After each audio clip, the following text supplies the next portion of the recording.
शीत काकरर राति थिला। बंशीधर निजर शगड़े आखु नहीं सबुदिन परे मिल रे दबाको जाउथिला। प्रायतः आखु नेला बालांकर लंबा धाड़ी लागी रहुथाए। से भाबिला आज पोलो बाला रास्तार जदि जीवी जल्दी पहुंची जीवी। से पोलो उपरे निज बलद गाड़ी नहीं जल्दी जल्दी बलदों को बाड़ौथिला। हठात से देखिला कि रातिर अंधार रे गोटे स्त्री लोक मुहरे ओढ़णा पकाई लंठन आउ गोटे हातरे रसी नहीं आग को बढ़ुथिला। से भाबिला कि अधा राति रे किए होई पारे, ये कुआडे फांसी लगेबा को तो जाउनी। से शगड़ को आहुरी जोरे आग को बढ़ेबा को लागिला जेमिति सामना स्त्री लोक रास्तार पाखे जीव। से स्त्री लोक न पाखे सीधा शगड़ गाड़ी आड़ को बढ़िला। से भाबुथिला कि ताकू ता जीवन प्रति जदि लोभ नाही ताले मु कोन करिबी। अधा राति एकुटिया जना नाही एठारे कोन करूछि। एहा भाबी भाबी से शगड़ गाड़ी नहीं ता पाखरे रखिला। ताकू पचारिला, किए तुमे? अरे पाखो ना काहे कि मो रास्तारू। सी स्त्री लोक लंठन रखिदेला आउ ता शगड़ गाड़ी रे चढ़ीबाकू चेष्टा कला।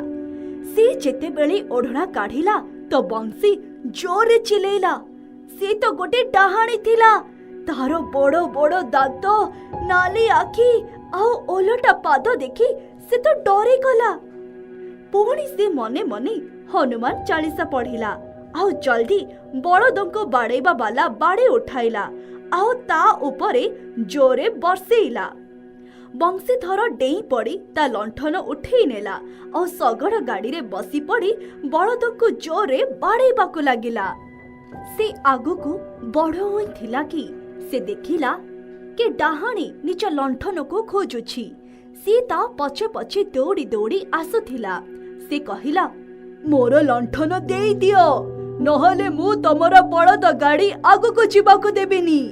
बंशीधर बुझी गला निश्चय ए लंठन रे तार आत्मा अछि।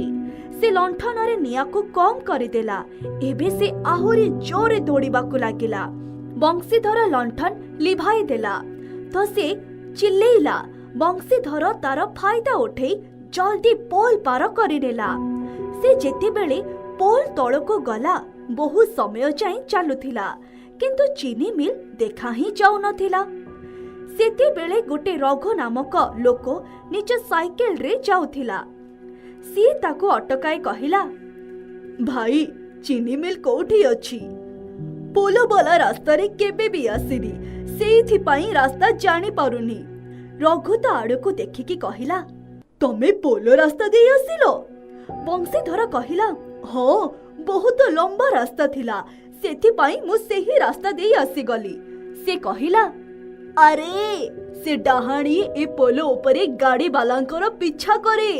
किए किए बेहोश होई जाती आउ किए किए तो निजर बुद्धि भी हरई दियंती। तमे केमिते ठीक ठाक पळे आसिलो? बंशीधर कहिला, एई देखो मु तो तार लंठन भी नहीं आसिली।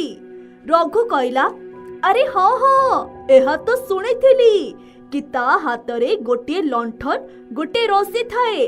से सेथिरे समस्तों को डराए और रास्ता रे अटकाई तारा हाथ गोड़ बांधी दिए। बंशीधर कहिला, अरे मते तो किछि भी जणा नथिला। बस जेते बेले से बलद गाड़ी उपरे बसिबार चेष्टा करुथिला मु ताको बाड़ी रे बाड़ाइली और ता परे जाई दौड़िला। सेते बेले मु तारा लंठन उठाई नेली। ता परे से मो पछे पछे दौड़िला। ताको बोधे देखा भी जाउ नथिला किंतु मु बलद गाड़ी रखिलिनी। से मते डरौथिला धमकौथिला।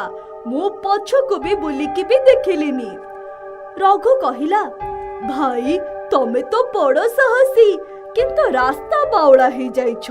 चलो मु भी से आड़े जाउछि। एपटे तो चीनी मिल रा रास्ता ही नाही।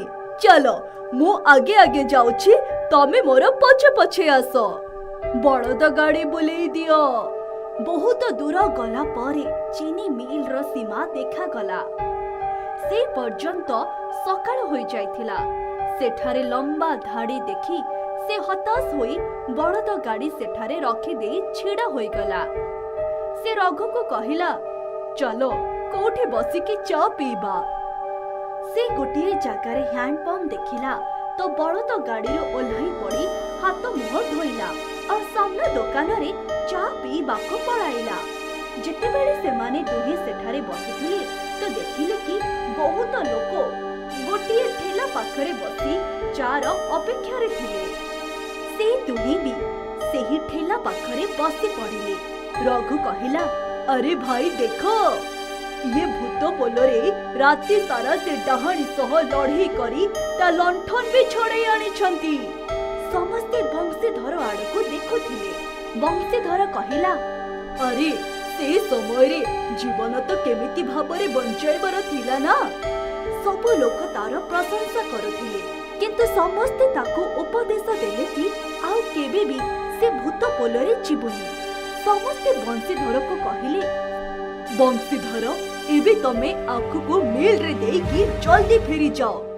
बंशीधर उठिला, पुणी से आखुको मिल रे देला आ गाँ को फेरी गला। भूत पोलोर कहानी एबे समस्ते जानि सारिथिले। से लोक माने भी जानि जानिथिले कि भूत पोलोरे रहुथिबा डाहाणी सह बंशीधरर लड़ाई होई सारिछि। आउ से डाहाणीर लंठन एबे बंशीधर पाखरे अछि।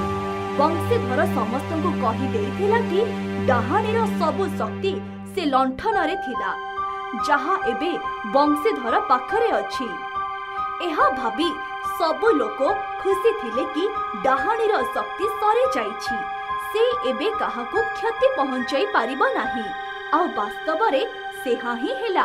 सेही दिन परठू से पोलो वाला डाहाणी केबे भी काहाको देखा देलानी, आओ ना काहाको क्षति पहुंचाइला।